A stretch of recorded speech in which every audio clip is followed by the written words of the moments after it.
Olá! A partir de agora, você está convidado a acompanhar conosco uma conversa com a senadora Simone Tebet.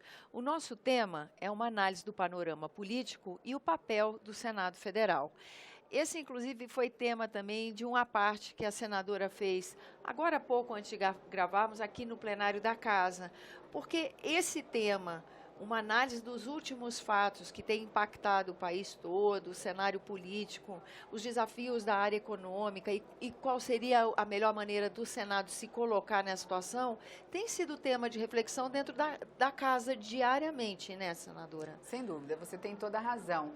Não só dentro da Casa, mas uma preocupação individual de cada senador e cada senadora. Nós estamos muito preocupados com o momento político em que vivemos. Acredito que da história recente do país, nós nunca tivemos uma situação como esta. Nós já tivemos crises, mas as crises eram específicas. Ou era uma crise política, ou era uma crise econômica, ou essa crise era econômica e social, mas nunca todas as crises ao mesmo tempo. Nós temos a crise política, econômica, social, de credibilidade, se colocando em xeque a própria legitimidade do governo federal, da presidente Dilma. Nós estamos fragilizados, as instituições políticas fragilizadas, os poderes fragilizados, especialmente os poderes executivos e o legislativo.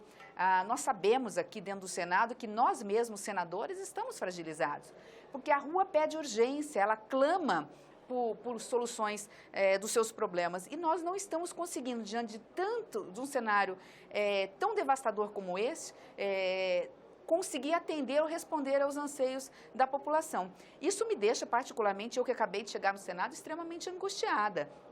Sabemos que tem solução, sabemos que tem gente competente no Congresso Nacional, deputados federais e senadores, sabemos que temos condições de dar uma resposta para a sociedade, mas nós não podemos perder o time. A nossa preocupação é que se demorarmos demais, nós teremos uma situação conflitosa, uma crise política e econômica, principalmente, tão devastadora, que nós possamos aí levar pelo menos 10 anos para poder recuperar tudo aquilo que já conquistamos no passado. Há um esforço do presidente Renan Calheiros em formular uma pauta, colhendo assim, as sugestões das lideranças dos partidos para que se forme uma pauta de trabalho que ajude a alavancar o país da crise que vive.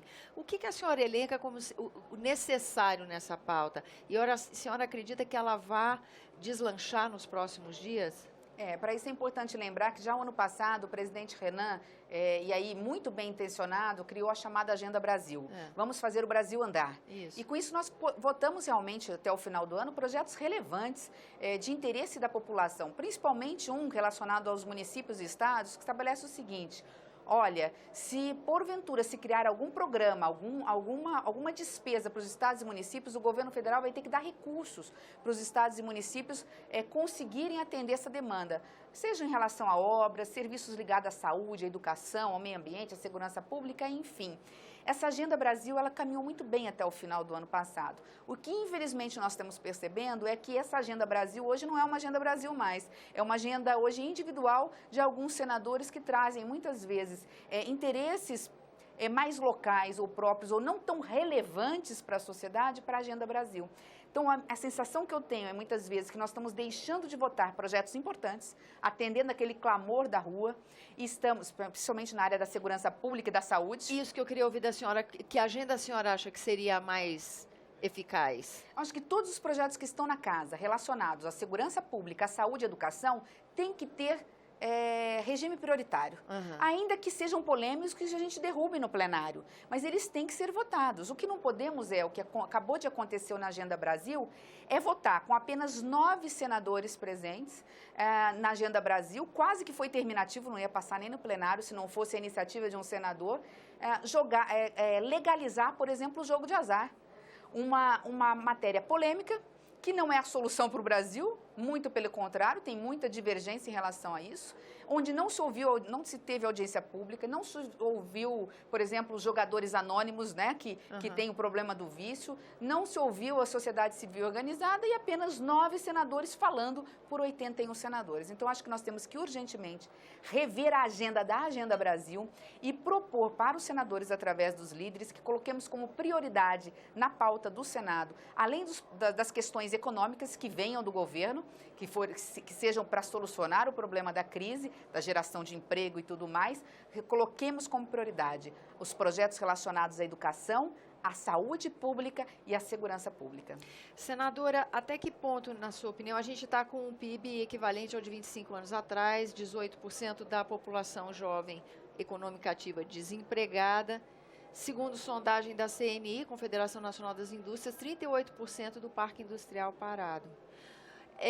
O que a senhora acha que seria possível para o Congresso fazer para evitar que esse impacto seja tão grande na economia?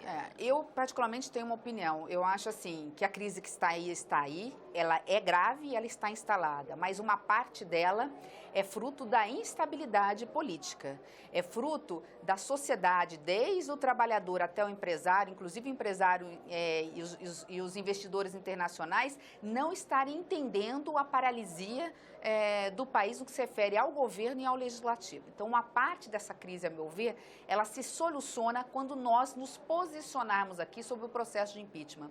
Independentemente de sermos favorável ou não, ou contra o processo. Mas a senhora acha que essa discussão obrigatoriamente vai ter que acontecer? Sim, porque o processo já foi, ele já está numa comissão especial na Câmara. Agora, assim que o Supremo, semana que vem, estabelecer qual é o procedimento, a Câmara vai decidir. Vai arquivar, não vai arquivar, mas de qualquer forma nós temos que virar essa página. Enquanto nós não virarmos essa página para dizer, olha, a presidente Dilma tem legitimidade para continuar e agir ou não, ela não tem mais condições de governar, enquanto nós não falarmos, deixarmos muito claro para os investidores, para os empresários e para os comerciantes, muito do dinheiro, pouco do dinheiro que ainda está na reserva, na poupança desses investidores, desses empresários, desses comerciantes, ele não vai ser colocado no mercado de trabalho para gerar o emprego para a população e fazer a economia crescer. Ou seja, não dá para passarmos desses próximos 60 dias na solução desta questão preliminar. Eu coloco até esta questão do processo de impeachment como uma preliminar.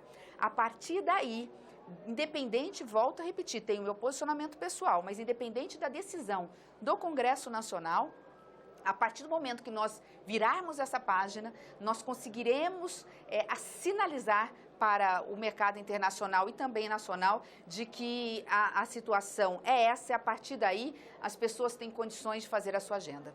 E a senhora acha que em 60 dias a Congresso Nacional consegue definir, fazer essa sinalização política? Eu acredito que a Câmara consiga dar a sinalização no que se refere à admissibilidade do processo. Não ao mérito. Ou admissibilidade ou não do processo, mas é o caminhar. Porque ou não já fecharia a questão ali, né? É o caminhar. É isso que nós vamos aguardar até semana que vem, quarta-feira, quando o Supremo vai decidir também se encarar.